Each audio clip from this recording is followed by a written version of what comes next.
அல்லாஹ்வின் தூதர் ஸல்லல்லாஹு அலைஹி வஸல்லம் அவர்கள் கூறினார்கள், நாம் தான் காலத்தால் பிந்தியவர்களாகவும் மறுமை நாளில் தகுதியால் முந்தியவர்களாகவும் இருப்போம்.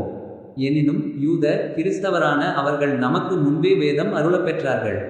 மேலும் இந்த வெள்ளிக்கிழமைதான் அவர்களுக்கும் வார வழிபாட்டு நாளாக கடமையாக்கப்பட்டிருந்தது.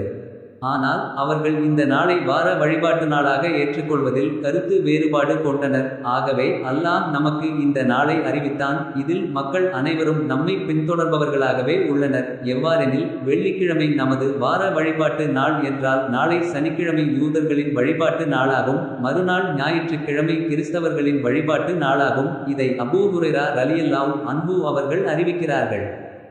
அல்லாஹ்வின் தூதர் ஸல்லல்லாஹு அலைஹி வஸல்லம் அவர்கள் கூறினார்கள், உங்களில் ஒருவர் ஜுமாவுக்கு வரும்போது குளித்துக் கொள்ளட்டும். இதை அப்துல்லாஹ் பின் உமர் ரலியல்லாஹு அன்ஹு அவர்கள் அறிவிக்கிறார்கள்.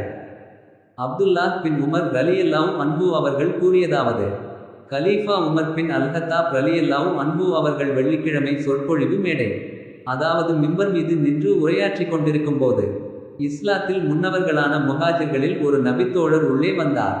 அவரை உமர் ரலியல்லாஹு அன்ஹு அவர்கள் அழைத்து, இது எந்த நேரம் தெரியுமா?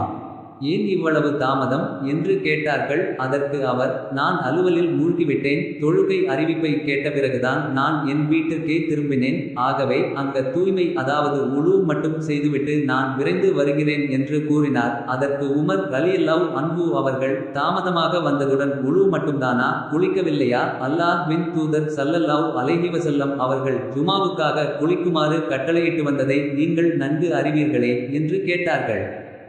அல்லாஹ்வின் தூதர் ஸல்லல்லாஹு அலைஹி வஸல்லம் அவர்கள் கூறினார்கள், வெள்ளிக்கிழமை குளிப்பது பருவமடைந்த ஒவ்வொருவர் மீதும் கடமையாகும். இதை அபூ சயீத் அல் குத்ரி ரலியல்லாஹு அன்ஹு அவர்கள் அறிவிக்கிறார்கள்.